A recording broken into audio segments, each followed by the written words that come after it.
negativo 1.44. Maestro, ¿por qué la aceleración es negativa? Porque en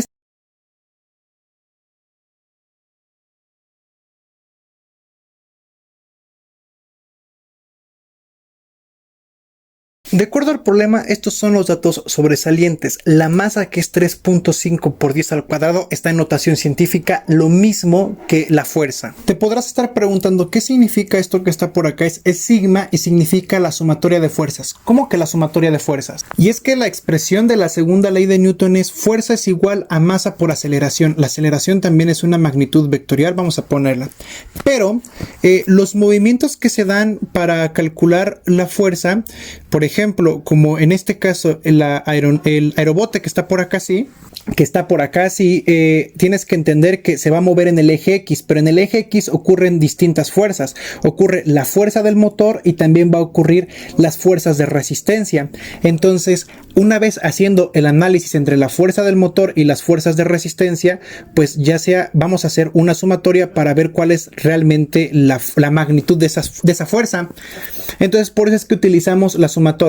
Solamente que aquí el problema nos dice que ya, me parece que menciona despreciando las fuerzas de fricción, pues ya sabe que nos dio 7.7. Sin embargo, no hay que omitir este símbolo que es sigma y significa sumatoria de fuerzas. Tienes que analizar todas las fuerzas que actúan en el eje X si el movimiento es en X, o en el eje Y si el movimiento es en Y, o en Z si el movimiento es en Z. Pero bueno, entonces como se nos pide calcular la aceleración, pues yo cuento con la masa, yo cuento con la suma de fuerzas, y se me está pidiendo la aceleración. La masa está multiplicando, la podríamos pasar dividiendo, entonces me queda aceleración es igual a la suma de fuerzas entre la masa. Entonces la aceleración va a ser bastante sencillo porque me queda aceleración es igual la suma de fuerzas. Quiero que entiendas que la notación científica, cuando es por 10 elevado al cuadrado, el punto decimal se va a recorrer dos espacios, 1 y 2. Entonces, para ponerlo en notación desarrollada, sería 770 newtons entre, pues, 350 kilogramos. Entonces la aceleración me da un resultado de 2.2 metros sobre segundo elevado al cuadrado. Ahorita voy a emitir el análisis de por qué me da metros sobre segundo al cuadrado, pero si las unidades que tienes son newtons y son kilogramos, pues entonces yo voy a obtener metros sobre segundo al cuadrado. Nos dice que partiendo del reposo, ¿cuánto le tomará al aerobote alcanzar una velocidad de 12 metros sobre segundo? Entonces, para el inciso B hay que entender lo siguiente. El aerobote inicia aquí del reposo y hace este recorrido.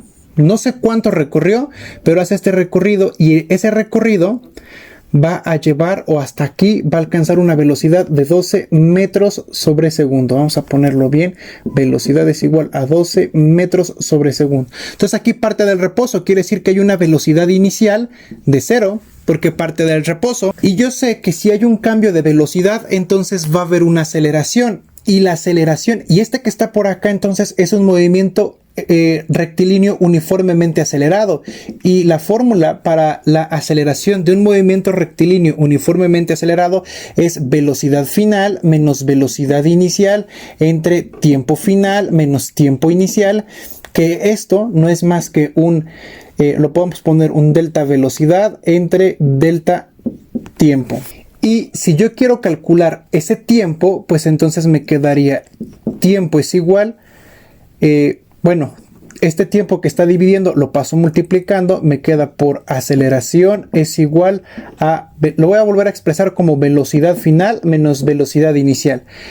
Si la aceleración está multiplicando, la paso dividiendo, y entonces me queda entre la aceleración. Las velocidades, pues sabemos que son vectores, hay que ponerlas como vectores. Y ya está. La aceleración, pues es la que calculé, porque en el recorrido pues va a llevar esa aceleración, porque es un movimiento, vamos a considerarlo que es un movimiento rectilíneo uniformemente acelerado.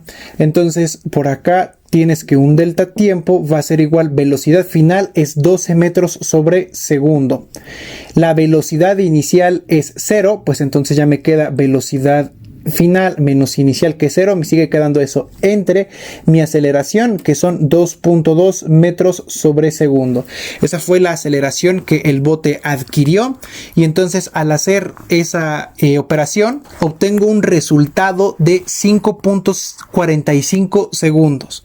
¿Sale? Entonces aquí es importante revisar con qué datos cuentas. Como bien lo observas, pude calcular la aceleración.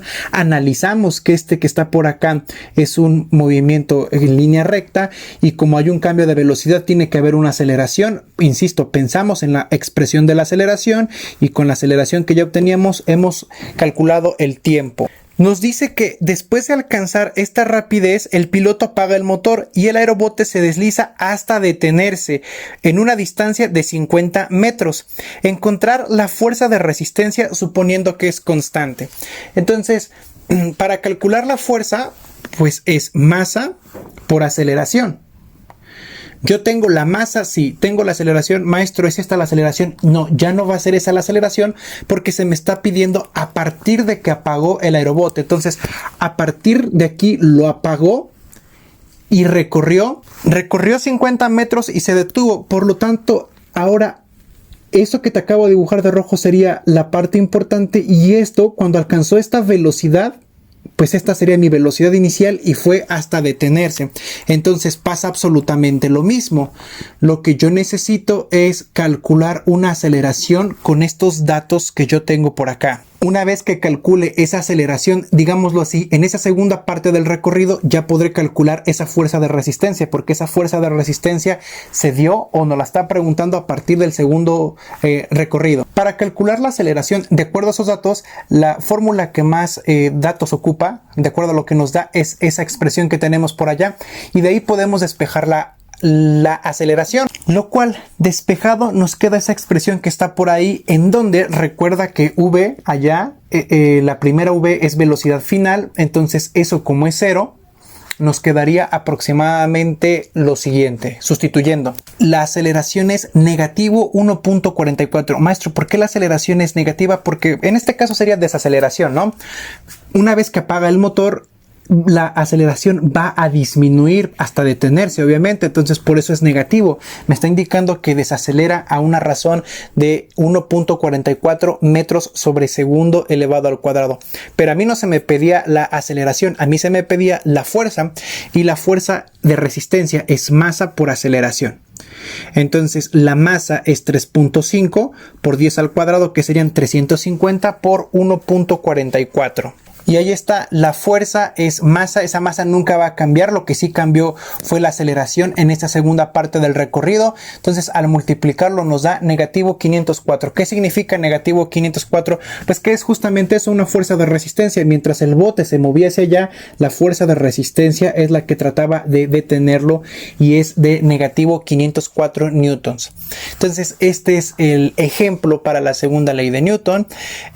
Aquí utilizamos más expresiones que son de los demás temas que ya habíamos revisado, como lo era el movimiento rectilíneo uniforme o el uniformemente acelerado, junto con las expresiones que pues ya también por ahí se les habían proporcionado. Espero que les haya quedado claro y nos vemos en el siguiente video.